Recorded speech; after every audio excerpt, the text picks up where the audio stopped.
వాసన్న మంత్రిగా ఉంటారు.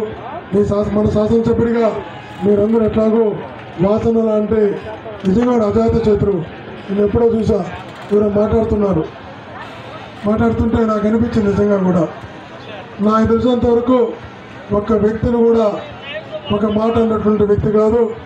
ఈరోజు కూడా తన పేజీలో చెప్తారు, మంత్రిగా పనిచేసినప్పుడు తనకు వ్యతిరేకంగా చేసిన వాళ్ళు, తను విమర్శించిన వాళ్ళు, తను ఇబ్బంది పెట్టిన వాళ్ళు తన దగ్గరకు వచ్చినా, తన ఇంటికి వచ్చినా, తన ఆఫీస్కి వచ్చినా, మంత్రిగా ఉన్నప్పుడు వాళ్ళు పని చేసి పంపించినప్పుడు మన దాకా వచ్చారు. పాతయన్నీ మనసులో పెట్టుకోకూడదు. వాడు చెడ్డ చేస్తున్నా, వాడు అనున్నా కూడా అతను మంచి జరిగితే దాన్ని మన ఇంటికి వచ్చి సంతోషంగా పోవాలని వాసన్న నిన్న ఈ అపోజిషన్కి ఉన్నటువంటి అభ్యర్థి మాట్లాడుతున్నప్పుడు అనిపించింది వీళ్ళు ఏ స్థాయికి దిగజారిపోతున్నారని. నిజంగా ఏ స్థాయికి దిగజారిపోయి రాజకీయాలు చేస్తున్నారని. ఒక్కసారి అలాంటి వ్యక్తులు ఇక్కడ శాసనసభ్యులుగా వస్తే మీకు భద్రతకి అవకాశం ఉంటుందా ఒక్కసారి ఆలోచించండి. ప్రశాంతంగా ఒంగోలు ఉంటుందో ఆలోచించండి.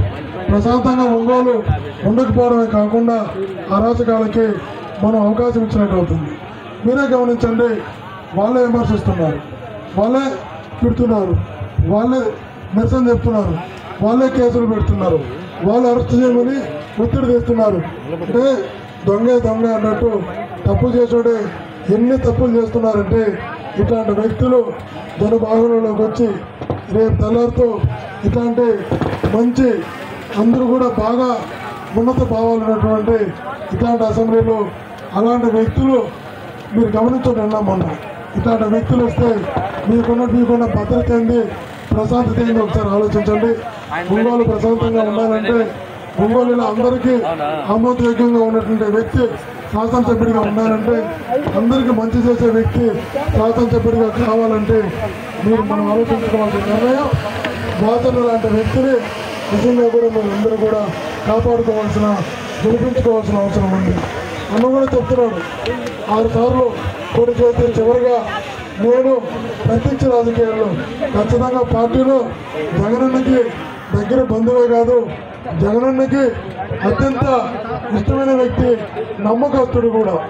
ఏదైనా ప్రజలకు సంబంధించి పనులు జరిగినప్పుడు, ఏదైనా అభివృద్ధి కార్యక్రమాలు ఆలస్యమైనప్పుడు, ఈ ఆలస్యానికి కారణం అధికారులు ఎక్కడైనా ఉన్నప్పుడు అది జరిగేంత వరకు గట్టిగా ఉండడాన్ని తప్ప వాసనకి వేరే తెలియదని అందరికీ కూడా తెలుసు. అలా చేశారు కాబట్టి ఈరోజు ప్రతి ఇంటింటికి వీధికి కూడా కరెంటు పనుల గురించి ఇన్ని వందల కోట్ల అభివృద్ధి పనులు జరగలిగినాయి. నాకు ఇంకా గుర్తుంది, ఈరోజు 25,000 పట్టాలు బాధ వచ్చినప్పుడు తన పట్టాలు ఇచ్చేంత వరకు ఎంత గట్టిగా పోరాటం చేశారో ముఖ్యమంత్రి గారితో ఎన్నిసార్లు దీనిపైన గొడవకి వెళ్ళి ఆర్గ్యూ చేసి ఇచ్చేంత వరకు. ఎందుకంటే రాష్ట్రం అంతా ఇవ్వాలంటే సాధ్యం కాదని ముఖ్యమంత్రి గారు అనుకున్నా, రాష్ట్రం అంతా ఎలా ఉన్నా కూడా నా ఒంగోలుకి ఇచ్చి తీరాల్సిందే అని తను చేసిన యజ్ఞం వల్లే, ప్రయత్నం వల్లే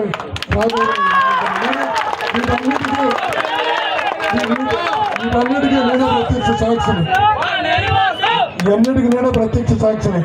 ఈ నియోజకవర్గానికి సంబంధించి మంచి పనులు జరగాలంటే, ఈ నియోజకవర్గంలో ప్రతి ఒక్కరు సంతోషంగా ఉండాలంటే, అభివృద్ధి కనబడాలంటే అది మంత్రి అయినా, అధికారైనా, ముఖ్యమంత్రి గారైనా ఎవరైనా కూడా ఒకేలా చూస్తాడు, ఒకేలా పోరాటం చేస్తాడు.